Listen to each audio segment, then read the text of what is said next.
अस्सलामुअलैकुम। हुजूर वारिस पाक रहमतुल्लाह अलैह का ज़माना और आला हज़रत फ़ाज़िल बरेलवी रहमतुल्लाह अलैह का ज़माना एक ही ज़माना गुजरा है। हुजूर वारिस पाक नजीबुत तरफ़ैन सैयद हैं। आप अपने वालिद की तरफ से हसनी और वालिदा की तरफ से हुसैनी सैयद हैं। आपने तमाम उम्र दुनिया भर का पैदल सफ़र किया, लेकिन इसके बावजूद आपके पाँव के तलवे कभी गंदे ना हुए। इसी पर आपकी एक करामत सुनने को मिलती है। बिहार का एक शहर है आरा, वहाँ एक हाजी साहब आपके मुरीद थे। उनको खबर मिली वारिस पाक नंगे पाँव चलते हैं, मगर आपके पाँव में धूल नहीं लगती। हाजी साहब मुरीद तो थे, लेकिन आजमाने के लिए अपने पीर की दावत की। वारिस पाक उसके यहाँ दावत में गए। रास्ते में हाजी साहब ने पानी गिरा दिया, जानबूझकर कीचड़ कर दिया। उसके बाद सफ़ेद चादर बिछाया, उसके बाद दस्तरखान में खाना लगवाया। वारिस पाक उसी रास्ते से मुस्कुराते हुए उसी कीचड़ पर पाँव रखते हुए गए। आपने सफ़ेद चादर पर पैर रखा। हाजी साहब ने गौर से देखा, मगर उनको कहीं दाग ना मिला। फिर वो दस्तरखान में गए, कहा हुजूर खाना खा लीजिए। आपने कहा नहीं। फिर उन्होंने दूसरी मर्तबा कहा हुजूर खाना खा लीजिए। आपने कहा नहीं। फिर उन्होंने तीसरी मर्तबा कहा हुजूर खाना खा लीजिए। फिर वारिस पाक ने फरमाया, तुमने जिस काम के लिए बुलाया था वो काम हुआ या नहीं? तुमने जिस नीयत से बुलाया वो काम हुआ या नहीं? वो मुरीद नहीं समझ पाए कि बुज़ुर्गों को आजमाना नहीं चाहिए। वो पाँव में गिर गए और हज़रत से माफ़ी मांगी। वारिस पाक ने उन्हें माफ़ कर दिया। वारिस पाक मुस्तनद वली हैं, इनकी विलायत में कोई शुबा नहीं, इनके वली होने में कोई शुबा नहीं। कोई भी सुन्नी आदमी ऐसा नहीं है जो इनको वली ना माने। जो इनको वली नहीं मानता है तो वो गुमराह है। जब आला हज़रत ने सैयद वारिस अली शाह रहमतुल्लाह अलैह की खिदमत में हाजिर होने का इरादा फरमाया, उस वक्त आपकी उम्र 25 साल थी। आप सैयद साहब की ज़ियारत के लिए देवा शरीफ पहुँचे तो ये आला हज़रत और सैयद वारिस पाक की पहली मुलाकात थी। उससे पहले आपकी मुलाकात ना हुई थी। यह पहला मौका था। सैयद वारिस पाक रौनक अफरोज़ थे। मुरीदीन आपकी खिदमत में हाजिर थे।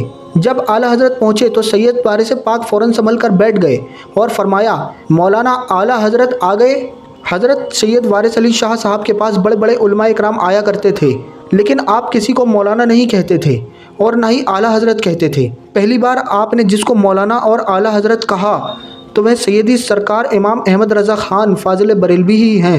दोस्तों, जब आले रसूल वली कामिल हुजूर सैयद वारिस पाक की नज़र में सरकार आला हज़रत का ये मकाम है, आपने जब उन्हें आला हज़रत कहा तो आज पूरी दुनिया उन्हें आला हज़रत कहने लगी। फिर आम आदमी आपके मकाम व मर्तबे को क्या समझ पाएगा?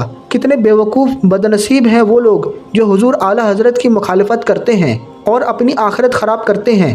अक्सर वारिस पाक और आला हज़रत की मुलाकात हुआ करती थी और आला हज़रत को वारिस पाक बेपनाह मोहब्बत करते थे और मानते थे।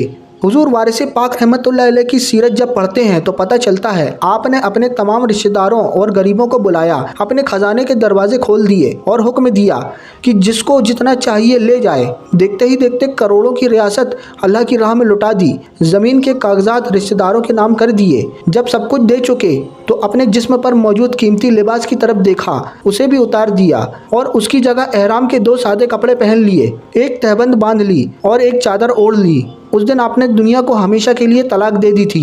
आपने फ़कीरी का लिबास पहन लिया था जो बादशाह से कहीं ज़्यादा ऊंचा दर्जा है। यह एहराम सिर्फ कपड़ा नहीं था, यह इस बात का ऐलान था कि वारिस अली शाह अब हमेशा अल्लाह के हुजूर हाजिरी के सफ़र में हैं। जब वारिस पाक ने दुनिया छोड़ दी तो उनके पास ज़ाहिरी तौर पर कुछ नहीं बचा, न जेब में एक पैसा, न सवारी के लिए घोड़ा या ऊँट और न ही पैरों में जूता।